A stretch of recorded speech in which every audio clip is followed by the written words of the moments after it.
Jordan, 20-footer, head of the key, good! Chicago is world champions once more. The Chicago Bulls have won their 6th NBA championship. Oh my God, that was beautiful. What a finish. I never gave up. Every time we were close, I knew we were going to do it. I knew it. Well, for Bulls fans, there is, of course, cause for celebration tonight after a 6th championship that came harder than the others. But there's some anxiousness mixed in as well. Who knows how all of this will play out, but it's certainly possible that tonight we saw the last of the Chicago Bulls as we have known them. And whether it ends here or sometime in the near future, it'll be noteworthy not just for the breakup of one of the great teams in sports history, but because given the present structure of pro sports, it may be quite a while before we see anything like this again. There are a lot of ways for a dynasty to die. Age, neglect, the failure to replenish and recycle, the vagaries of free agency, utter and complete stupidity of an owner. What we have with the last dance and death of the Bulls dynasty is nothing short of murder, calculated and premeditated.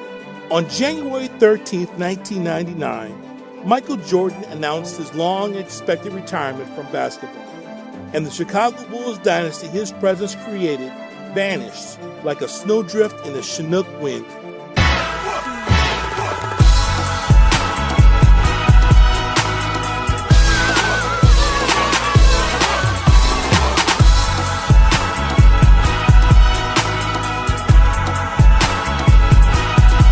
To dismantle the Chicago Bulls. However, there's a long history showing that we have to begin the story 14 years before the demise. In March 1985, Jerry Reinsdorf became the owner of the Bulls and gave all management power to his beloved Jerry Krause. Reinsdorf didn't know much about basketball, and Krause was his brain. Krause began his career as a basketball scout in 1961. He discovered a lot of baseball and basketball superstars. Now he got a chance to run the Bulls. Not more than a year after, Michael Jordan and Krause clashed. This is how everything started. Jordan broke his foot earlier in the '86 season, and Krause sent 3 specialists to examine the injury. They said there's a 90% chance of re-injuring if Jordan returns in the season. Jordan ignored doctors' advice. Krause showed up with a tape recorder in a meeting with MJ and doctors. Jordan got furious about this. Another session, now Jordan with the tape recorder. They don't want me to play. So they missed the playoffs again and tanked the team. Get a high draft pick. Krause turned to Michael and said, "You're going to do what we say. You're our property." That was the time young MJ realized he was in a business. But Jordan came back. The Bulls made the playoffs. He scored 49 in the first game and 63 in the second game against the Celtics. The second crackdown was 2 years later when Krause traded Michael Jordan's best friend, Charles Oakley, for Bill Cartwright. Jordan was in Vegas for the Mike Tyson fight when the trade happened. And there's the Phil Jackson side of the story. In '87, Krause picked him as Doug Collins' assistant. 2 years later, the team was his. He was the third coach the two Jerrys hired since 1985. Jackson had winning teams in the CBA. CBA? What does it stand for? Cockroach Basketball Association. Jackson was a classic Krause hire because he virtually was blacklisted from the NBA because of his oddball reputation and had languished in the CBA 5 years. Jackson's staff, the originator of Doberman defense, Johnny Bach, and Mr. Triangle, Tex Winter. Success came early. The Bulls won their first championship in Jackson's second year as head coach. Jordan, Pippen, and Jackson bonded a big brother-little brother relationship. They went to wars together. Phil ran triangle in 3 quarters. Fourth quarter, it was all Michael Jordan. The result, 3-peat. Jordan retires, comes back after 18 months. Bulls get eliminated by the Orlando Magic. Krause, again, built a successful championship team around Jordan that can complement him in his first full season after comeback. Remember, he got Paxson in '85, Cartwright for Oakley in '88, drafted Pippen and Horace Grant in '87, drafted Kukoc in 1990, got Steve Kerr in '93, Ron Harper became a key player. Now it was time for Dennis Rodman. Nobody wanted Rodman in the league at that time. George Karl said Dennis Rodman was the real Finals MVP in 1996. Accept it or not, Krause was the architect of the Bulls' success, but the battle of big egos continued. You could feel the animosities between the team and the front office in this footage. The Bulls had their best season, 72-10, and minutes after winning the 1996 championship, Reinsdorf sends kudos to Krause. But more, if you had to give credit to one man, the guy that put them all here, Jerry Krause. Jerry, I heard you say... Bob Costas asked Phil if he's coming back or not. It is his best season. Coach of the year. This is a question that has to be asked. Do you expect to be back here as you go for 2 in a row and 5 overall next year? They want me back. If the management wants me back, I'll come back. But it's got to be right. It'll be right. They had 3 Hall of Famers, the greatest coach ever, and the media always asked, will you come back? Every year. A lot of questions for Jerry Reinsdorf, but the main ones are, will Rodman, Jordan, and Phil Jackson all be back next year? Well, right now, I just want to enjoy the moment, the celebration that's going on here, and the visit that we have to Grant Park, and then we'll worry about those things later. Right now, all I want to think about is what this team accomplished and what an incredible job that Jerry Krause did in putting together a team of players that anybody else could have had, many of whom nobody wanted. Again, Reinsdorf doesn't answer the question and gives props to Krause. What would be the reason for any one of the 3 not returning? Jim Gray is a smart guy and sneaked those questions. It's June 1996, but you could clearly see that the Bulls dynasty couldn't last longer than 2 more years. There was a time coming that Phil Jackson could no longer live with Krause being his boss, and Jordan and Phil were treated so shamelessly and cynically by the 2 Jerrys. Everyone knew the Bulls were on a 2-year plan. Michael was likely around for 2 years. Rodman had a 2-year deal. The Bulls could let Pippen's contract go without having to give him a major deal. Scottie signed his deal in '91, and he was incredibly underpaid, complained about it all the time. In 1998, he was the 6th player in the Bulls salary ranking with $2.7 million, while Michael was getting paid $30 million every year. You know, from a financial standpoint, from a contract standpoint, he's locked in, and he's very deserving of the same $30 million, 30, whatever I get in the next coming year. He's very deserving of the same contract. Proudest moment I've had in a long time, and you're the greatest fans in the world, and that's what this is all about. Thank all of you. All right, congratulations, Jerry. Jerry Krause alienated Jordan, Pippen, and Jackson. Prolonged contract battles and personality clashes caused communication rifts between Krause and the trio. Krause's desire to replace Jackson with a coach who would work more closely with management destroyed the relationship with him. He always wanted to prove he doesn't need Jordan or Jackson to build a championship team. So, Phil Jackson tried to use players and his resentment on Krause to motivate the Bulls for championships. Players versus the management. Sometimes you grow closer out of the things that happen to ball clubs and individuals to bring them together even closer. Tension brings weird experiences to people. This made Krause feel betrayed. He was the one who saved Jackson from the CBA. Without him, Jackson was out of the league. Phil Jackson used tension to succeed.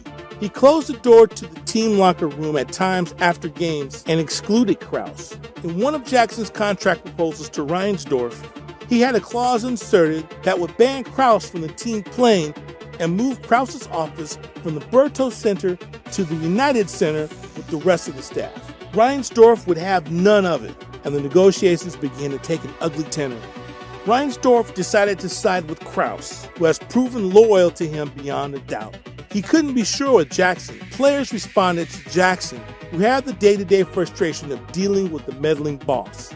Jackson just wanted to coach the Bulls, but Krause would make demands, question Jackson's rotations and use of players. Phil used every tool against Krause. He was a master of controlling people. He was able to manage Jordan, who was a brutal, super competitive teammate that can run players out of the NBA. Being a champion, being the best in the world, you know, it's a great feeling. I'm tired, I'm weak, but I got a whole summer to recuperate. The Bulls won the 5th title, and if that weren't enough, betrayed Krause said in the '97 training camp, organizations win championships, not players. That was a slap on the players, and Michael took it personal. I like to see some of those organization guys step out there and play, and I didn't see that. I saw the team step out there and play. Well, you want me to be GM, I guess. Take Jerry Krause's position. Well, I think this team is entitled to an opportunity to continue to be successful. Sure, business has got to come involved. I'm not saying Jerry Reinsdorf is the richest guy in the world. I'm not saying that all his partners can financially support what this team needs to maintain or be successful. But we've done a lot for this organization, and we've put it in a situation where it could be highly valuable. When I first came here, and I'm pretty sure everybody can tell you that the Bulls team was worth probably $13 million, 15, 16, $17 million. Now it's worth $150 million. So the profits have been made over the years. What we gain now in trying to keep this team together and be successful, we paid for over 6, 7, 8, 10 years. That has to have some consideration, some sense of loyalty. To myself, to Scotty, to Phil, even to the guys who, given themselves over the last 2 years, or even Dennis, with all the different colors that he may wear in his hair or his dresses or whatever. We're entitled to defend what we have until we lose it. If we lose it, then you look at it and you say, okay, let's change. Let's just go through a rebuilding. No one's guaranteeing rebuilding is going to be 2 or 3, 4 or 5 years. Cubs have been rebuilding for 42 years. And that's something that you have to look at, from a business aspect. So if you want to look at this from a business thing, have a sense of respect for the people who have laid the groundwork so that you can be a profitable organization. And I'm not trying to twist Jerry Reinsdorf's arm. It sounds like it, though. It was the Bulls' biggest motivation to win the 6th title. Players started to make fun of Krause in front of the media. One day on the team bus, Jordan said, "Jerry, you can go fishing tomorrow. There are a lot of lakes out there. Don't worry if you can't catch anything. You can always eat the bait." Jerry Krause, the bus was faster yesterday without your fat ass on it. The summer before the '98 season, Jerry Krause had his daughter's wedding, and he didn't invite Phil Jackson, but invited Iowa head coach Tim Floyd. Krause was flirting with him since 1996. He liked hiring coaches with a lack of experience so they could be loyal to him, like Doug Collins in '86 or Phil in '89. Same situation. Who was this guy? The no-experienced Floyd, 44 years old, but a solid track record on the college level. Krause made the decision in his mind in 1996-97, but Jordan postponed it with battling for Phil Jackson and Scottie Pippen. In 1997, Jordan and the Bulls front office fought each other and Jordan won. The Bulls kept Phil, and MJ also prevented Scottie Pippen from being traded to the Boston Celtics. Jackson said he had enough, and this is my last year. In the '98 season media day, Krause, with his enormous ego, said, "I don't care if we go 82-0, Phil is not coming back." This is your last year? It's very obvious that, they said that Phil's not coming back. He says wild horses couldn't drag him back. And I've always linked my career to that, so it isn't anything that's too surprising to you guys. And if Phil's treating it, and I'm pretty sure the management is treating this as Phil's last year, then I'm treating it as my last year as well. My position as coach is, in a position that's this year terminated, and we've talked about that over the course of the year, and that's the way it stands as far as the owner and I are concerned. Krause and Jackson have had far enough of each other. Also, Jackson has personal family problems. He was exhausted. Phil Jackson handed over players the handbooks of the 1997-1998 season. On the cover, it said, "The Last Dance." Phil told his team, "Enjoy it. Go through it. This is the last hurrah." Phil, I know you've said that this is your last year as Bulls coach, but would there be any set of circumstances that would bring you back? I read recently where you said that if you were asked, you might say yes, and then Jerry Krause kind of put the kibosh on that and said this is your farewell tour. Looks like it is. Bye-bye. If he's still coaching? Yeah. Yeah, it's always a thought, but it's not a thought right now. I basically said everything I've said all season long, in terms of the circumstances. If it doesn't suit me, then, I won't play. I leave it as that. I mean, I'm not changing. I'm not, the questions are starting to change, but they basically the same questions, and my answer hadn't changed, and I'm pretty sure people who've been around me have seen that. The last dance was not easy. Pippen missed the first part of the season due to injury. Jordan had to carry the team. He was the MVP and scoring champ again. In November, Pippen said he didn't want to play for the team again selfishly. He always complained about his contract while Jordan fought for him. Do you think you're ever going to play for this team again? I don't. I never, saw the day when I would have to turn the other cheek and go the other way. But, If that was the case, it could have been done easily at the beginning of the season, and Phil, myself, even Dennis probably would have chose to go other ways. And, we lobbied to put this thing back together so we can win a 6th championship. And, and he developed those type of feelings, when we all were more or less committed to come back and do our job.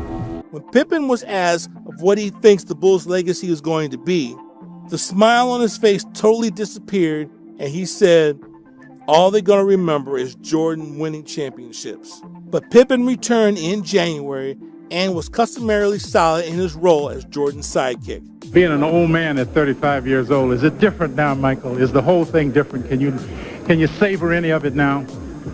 You enjoy it, but you savor it whenever you sit down and you have a chance enough to have memories or think about the memories and reminisce about some of the good things and some of the bad things. And right now it's too early to even think about it. It was a strange season, but the Bulls were in the finals again, the 1998 finals. What a storybook ending. Game 6, the greatest game ever seen anyone play.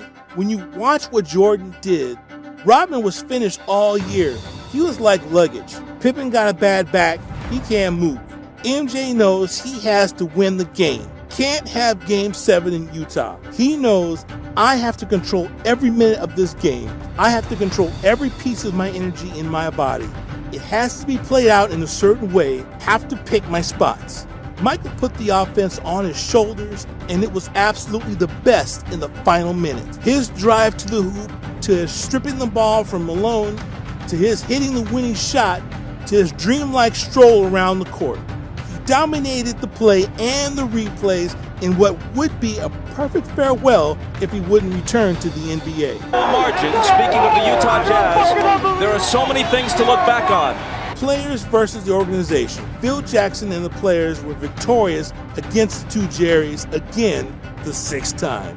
And 1998 summer, it was a high-stakes poker game between Jerry's, Jackson, and Jordan.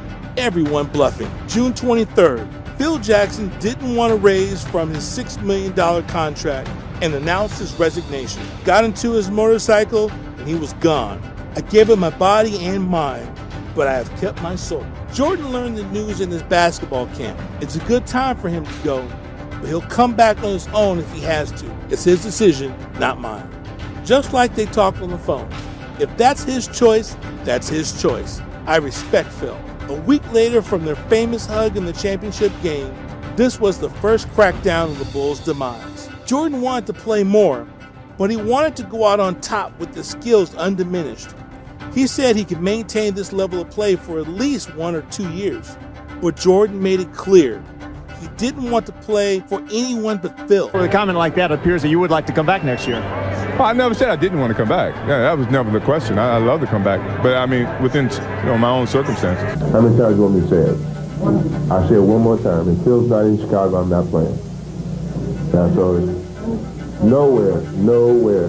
He was leaning toward not coming back and said he wouldn't officially announce his plans after the lockout ends. A lot of sympathetic feelings about this team and where we want it to go, but as time it gets involved. I mean, some of the feelings may change. You never know, but I think that's the purpose of waiting to the end of the summer, or maybe in the summer, and making final decisions. The Bulls' 12-man playing roster, 9 were free agents. Pippen, who was undervalued and underappreciated, repeatedly said he'd play somewhere else when he became a free agent. Jerry Reinsdorf knew and even admitted that if Jordan leaves, Jackson doesn't return, Pippen cannot be re-signed. The Bulls will be 17-65. Krause also knew that Jordan would play only for Phil Jackson and his college coach, Dean Smith. In summer of '98, Jordan found himself in another triangle: Jerry's, Tim Floyd, and Phil Jackson. So one Thursday afternoon, Reinsdorf and Krause announced Tim Floyd as the director of basketball operations. Floyd and Krause were close friends. They said, if Phil Jackson wants to coach the Bulls, then we certainly want him to coach the Bulls. They expected people to buy these words. The decision was made a year ago. They were trying to bait Michael Jordan to come back and play. I'm so proud of these players and the staff. And this is for the fans back in Chicago, the greatest sports fans in the world. And we're just so happy. We're going to celebrate safe, guys, and we'll be home tomorrow morning. Besides the hatred on Krause, Phil Jackson never liked how management dealt with him. If you are really serious about the greatest coach ever in your team, you don't a year prior make the pronouncement that it's the last deal you're going to do.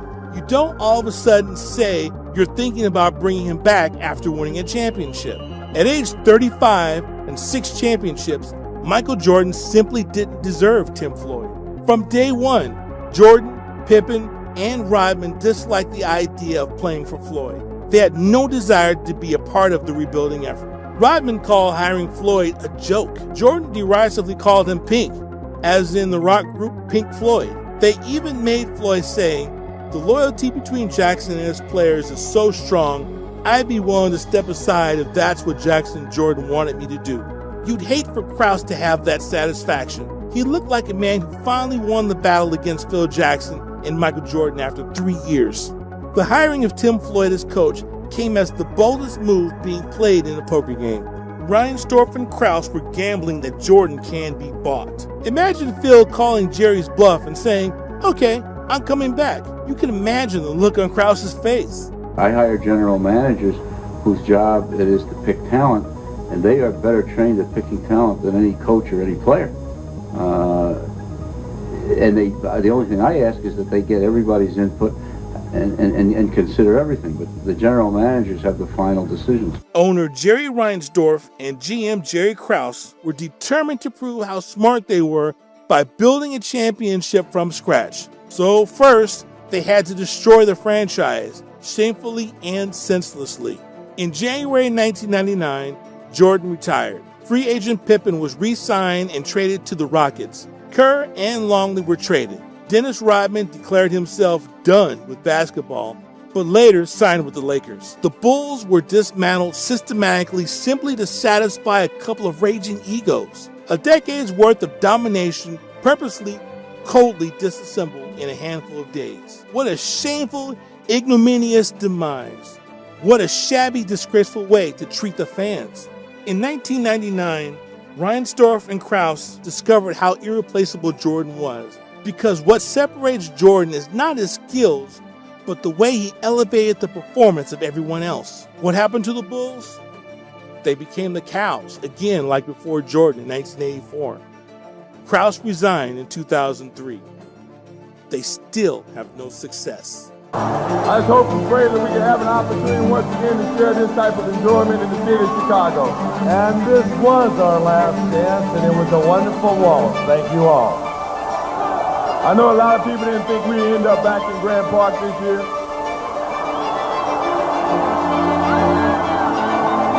Nobody knows if we're going to be in Grant Park next year.